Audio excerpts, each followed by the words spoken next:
In downtown Los Angeles, you can find parking lots sitting empty, while just blocks away there are people sleeping on the streets because they can't afford housing. What if I told you there was a simple policy supported by economists on both the left and the right that could make housing more affordable, reduce inequality, and make the economy more productive all at the same time? I'm Daryl Fairweather. I'm the chief economist at Redfin. I have a PhD in economics from the University of Chicago, and I also wrote a book about economics.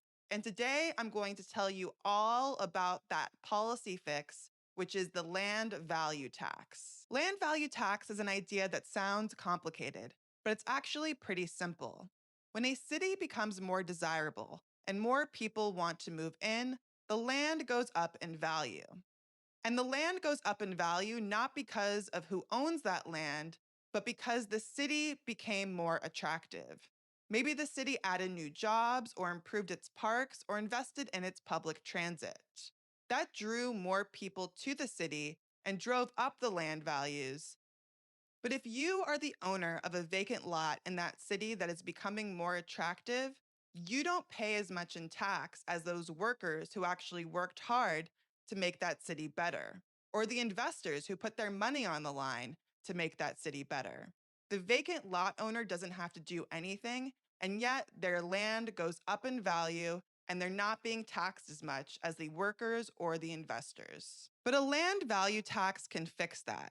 Instead of just the landowner getting that windfall, the landowner is taxed, and that tax money can be used to lower taxes on workers or investors, or it can be used to make even more investments in making that city better for everyone. But the problem goes deeper than just tax revenue. Because we tax buildings just as much as land, fewer buildings end up getting built. Fewer homes end up getting built. And that means that with fewer homes, homes get more expensive. It's supply and demand. When supply fails to increase, but demand continues to increase, prices go up. They get out of control. And this can help explain why median home prices in the United States have quadrupled since 1995, far outpacing gains in wages. But here's what people get wrong about the housing affordability crisis. It's not that it's gotten more expensive to build homes, it's that the land that those homes sit on has gotten more expensive. Think about homes that are built off site. If one of those homes goes to San Francisco, it's going to cost way more than a home that goes to Kansas. And it's because the land that the San Francisco home sits on is much, much more valuable than the land in Kansas. And the reason why land in San Francisco has gotten so expensive is because it's not being taxed as much as it could be. And that makes it a great investment for a speculator. So both home buyers and speculators are fighting for the same plots of land. The speculator wants the land because if they buy it, it will increase in value and they can make money. But the homeowner, they just want a place to live. And yet they're fighting with these investors, and that drives up the prices. In 1879, Henry George laid this all out in his book called Progress and Poverty, which ended up becoming a bestseller of the 19th century. Henry George's key insight was that there are three inputs to economic productivity: there's capital, labor, and land. Before Henry George, most economists just thought of land as another type of capital. But Henry George's insight was that land is special. And that's because land is permanent. It's always going to be there no matter what. And that means that the landowner actually doesn't have any power over the value of that land. Yes, they can put buildings on top of it, but that would be considered a capital improvement. So the thing that makes land valuable is not the landowner, it's the location. It's like that old saying in real estate: location, location, location. That's what drives real estate value. Here's an example. Consider two dentists that went to the exact same dental school, got the same grades, and graduated. But one dentist moved to Cleveland to set up her practice, and the other dentist moved to New York City. Now, the dentist who has the practice in New York City is going to earn far more revenue than the dentist who locates in Cleveland. And that's because the New York City dentist has access to more clients, and they have access to more highly paid clients who can spend a lot on dental treatments. But the dentist in New York City doesn't actually get to keep all of that extra revenue because their rent for their office space is going to be much higher in New York City than it is in Cleveland. So the fact that New York City is a more productive place with more people and more economic activity, that benefits the landowners, even though those landowners are not the ones working hard to make the economy more productive. When a city is becoming more attractive and its economy is improving, the landowners are the ones who disproportionately benefit, even though they're not the ones working to make the city better or investing in the city by putting their money on the line. The landowners get a windfall without really having to do much of anything. But there's an easy fix for that, and it's called the land value tax. When New York City becomes more attractive, the land goes up in value, and the landlord gets to charge more in rent.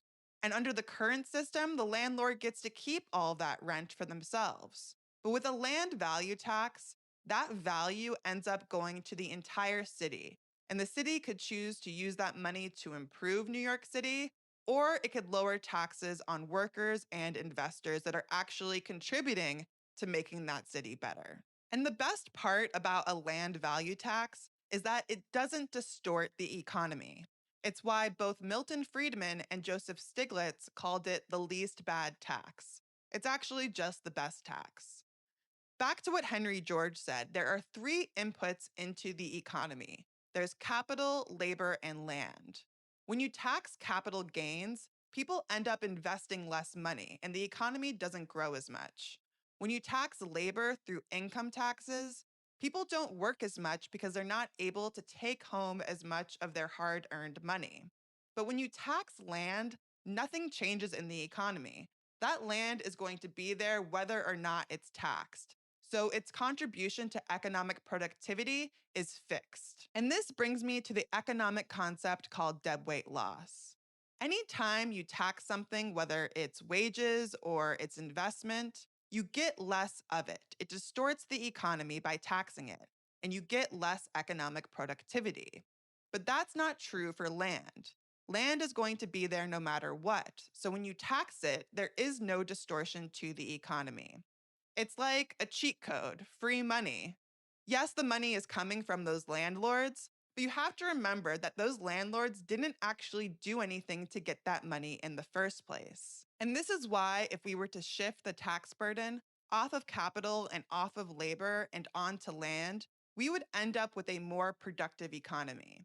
We would have less deadweight loss from taxing capital and labor, and you don't have any extra deadweight loss because taxing land does not result in deadweight loss. You just end up with a more productive economy. Now, this is how it works for housing. If there is an apartment building on a plot of land, the building itself is taxed at the same rate as the plot of land, which means that the owner of an apartment building ends up paying way more in tax than the owner of an empty plot of land. And this means we get fewer apartment buildings developed because anybody who develops that apartment building is going to pay more in tax. But if we shift the tax burden off of the building and onto the land itself, we would see more apartments developed. And that means there would be more homes for people to live in, there would be fewer unhoused people, and with more supply of homes, the price would go down and rents would go down, making housing more affordable. But unfortunately, the way that our current tax system works is that owners of land are incentivized to keep it empty, not do anything to improve it, not build more housing units, and that means that land is underutilized. And this is how we have those empty parking lots in Los Angeles, despite Los Angeles having some of the most expensive housing in the country. Housing affordability is especially bad in California because California has the opposite of a land value tax. They have something called Prop 13. The way that Prop 13 works is that your property taxes are capped based on the value of the property when you first bought it. And between 1980 and 2005, California land values increased by 13% each year. But because of Prop 13, property tax increases were capped at just 2% per year. This means that owners of land that have owned that land for decades are not paying their fair share in taxes. They have much lower tax bills than people who are trying to buy homes or property today. And this means that California is leaving trillions of dollars on the table because they are not taxing that land value. California has to make up for its lack of property taxes by increasing taxes on income and capital gains. So the people who are actually working to make California better end up shouldering the burden of taxes, but people who happen to move to California decades ago, they get to keep their tax bills low. And this creates intergenerational inequality. If you were lucky enough to be alive and to be able to own a home in the 1970s, your tax bill is going to be much, much lower than a first time home buyer today. Our tax system doesn't just create intergenerational inequality, it also creates racial inequality. I'll give you an example. In Mississippi, they changed their tax laws back in 1932 to reduce property taxes and therefore land taxes on white, wealthy landowners, and they shifted their tax burden onto sales taxes, which are mostly paid by lower earning Black families. Because Mississippi already had a racial history that denied land ownership to Black people, they could put the burden of taxes on Black families by shifting the tax burden off of land and on to those workers. And this is something that happens all across the United States. It's not just a Mississippi thing. All across the country, we have had racist laws in housing that have prevented Black families from owning homes. And there's also the fact that land in the United States was originally owned by Native Americans, but was taken away and given to white homesteaders. It wasn't given to Black families, and it wasn't given to Indigenous families. It was given to white families that passed that land down through generations. In this country, land is predominantly owned by white families who have been here for generations. And because we don't tax that land as much as we tax labor or capital, the tax burden ends up falling disproportionately on people who don't own that land, like Black families and Indigenous families and immigrant families who are moving to this country trying to become first-time homebuyers. Taxing land isn't just about rectifying the past, it's also about building a better future. When we build parking lots in city centers but build homes out into nature, we are destroying natural habitats. And those homes that end up getting built in forests and wetlands, they are more susceptible to wildfires and floods, which is an increasing problem with climate change. Land value taxes can also prepare us for climate change. Some of the most valuable land in the country is those oceanfront plots of land with those beautiful views. But as sea levels rise, that land could become worthless. The nice thing about a land value tax is that when your land goes down in value, not because of anything you did, but because of the climate, you end up with a lower tax bill. And the land that increases in value because more people are trying to move to places that are safe, those landowners end up paying more in taxes. And that tax revenue can be used to adapt to climate change and to help people who have been harmed by climate change. Now, there are critiques to land value tax, so I'm going to go through them one by one. The most common objection that I hear is that land value taxes would force grandma and grandpa out of their homes. They bought those homes when they were cheap.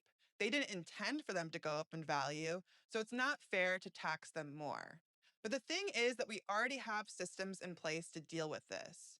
Older people in many states are able to defer their taxes until the point of sale for their homes.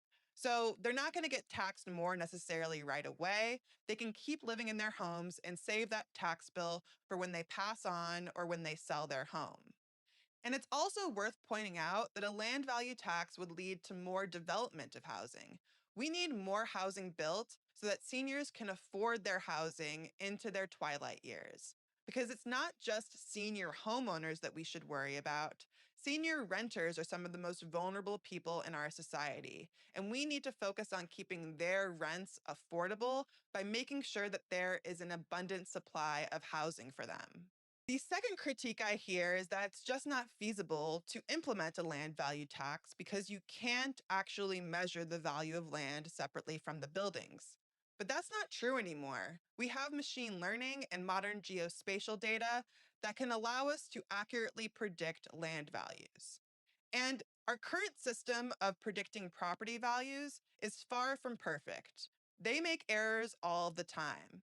And in certain neighborhoods, you can see that white homeowners pay less in property taxes than their Black counterparts simply because they're better at lobbying for lower tax bills. So we shouldn't make perfect the enemy of better. We should be trying to improve our system.